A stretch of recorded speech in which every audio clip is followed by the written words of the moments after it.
Tapinas dar vieną tokį paskaitysiu postą, čia vyko Radarom akcija, vat kaip tik vakar tas pagrindinis koncertas, tas jų.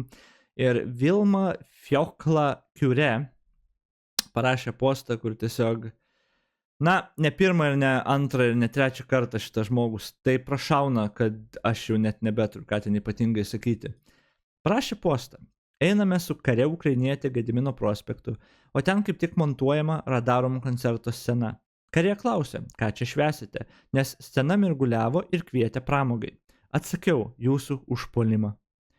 Karė gūžtelėjo pečiais, ji buvo įsitikinusi, kad sutampa kokia nors mūsų nacionalinė šventė ir karo pradžios data. Patikėkite, žiūrint iš Ukrainos apkasų, tas visas žypsintis patosas atrodė kaip nesusipratimas. Pas mus kuriamas alternatyvus mitas apie karą Ukrainoje, patogus, pramoginis. Tikras karas, jo logika ir tiesa Lietuvoje mažai kam įdomus. Bandžiau tai paaiškinti kariai, atsiprašiau, paprašiau atleidimo. Įspėjau, kad į susitikimą su tikru karu,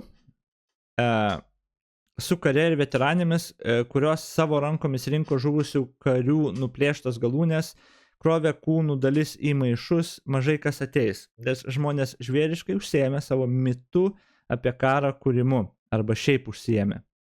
Apmaudžiausia dėl žurnalistų. Ar jūs bent suvokėte, kaip sunku atvežti karį į Lietuvą, kokia tai biurokratija? Ir ne vienas net vilko savo šiknos, kad pakalbintų tas puikias moteris, kad papasakotų jų istorijas lietuviams. Su pirma, čia skaitosi kaip fanfikas, kur rašo, kur maždaug never happened, kad tipo niekad neatsitinka ir tada žinai visi atsistoja ir ploja, taip istorija. Čia, toks tekstas atrodo, aš nežinau net kam jin rašo tą tekstą, kam čia buvo skirta, aš nežinau, tarkim, bet jo, jūs užpuolimą, ką švęsite, taip teatrališkai tarsi skriptą būtum parašęs, kaip čia ir save pateiki kaip žiauriai, išmintinga ir protinga, žinai, va taip sugalvojo pasakyti ir viską, bet, žodžiu, tokį klėdėsi parašė, aš nežinau, čia, okei. Ir susireikšinimas, ir nesusivokimas aplinkoje, ir tada pateikimas šitaip, absurdas. Aš nežinau, kas žmogui turi būti negerai, ar su psichika, ar ką, kad tokį šūdą parašyti. Ypač, kai akciją daro ten kiek virš 4 milijonų surenka paramos. Ar tai yra švieselių, ar ten, kaip čia, renginys, tai aišku, mėginam tikslą pasiekti pinigų, surinkti, kad ukrainiečių kariam šiek tiek bent lengviau būtų. Ar kažkokią naudą sukurti.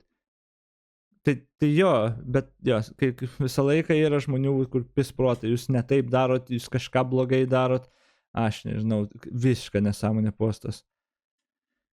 Tapinas jai atrašė.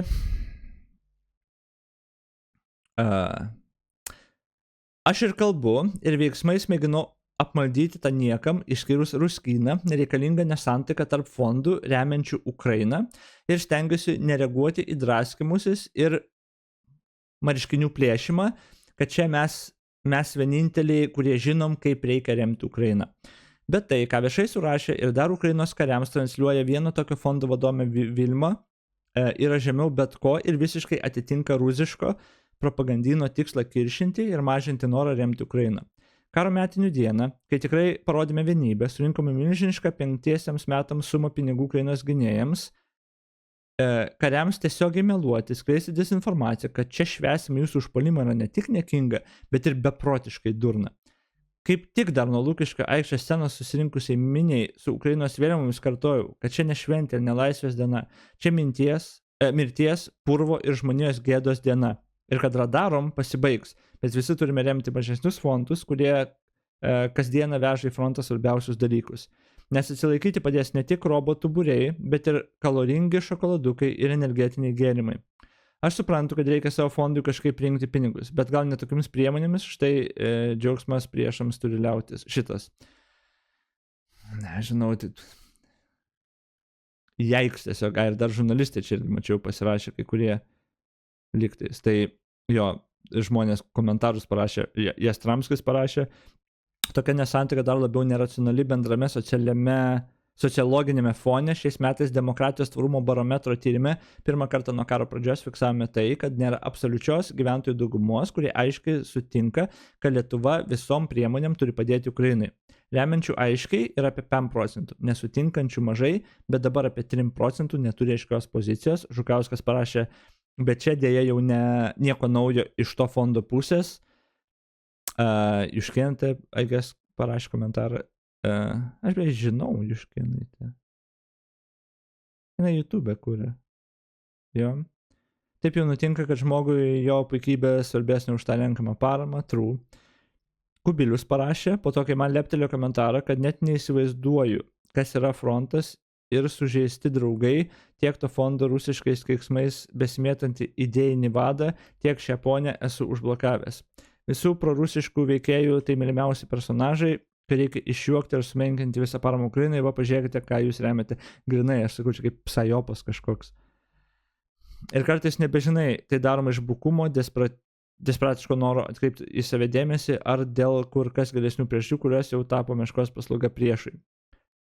Jiems viskas blogai, stiprus kartu, Blue Yellow, pilietiškumo renginiai, visi žurnalistai ir net radarom ne prie širdies, nes ir vėl eilinį kartą niekas jų niekur nepakvietė.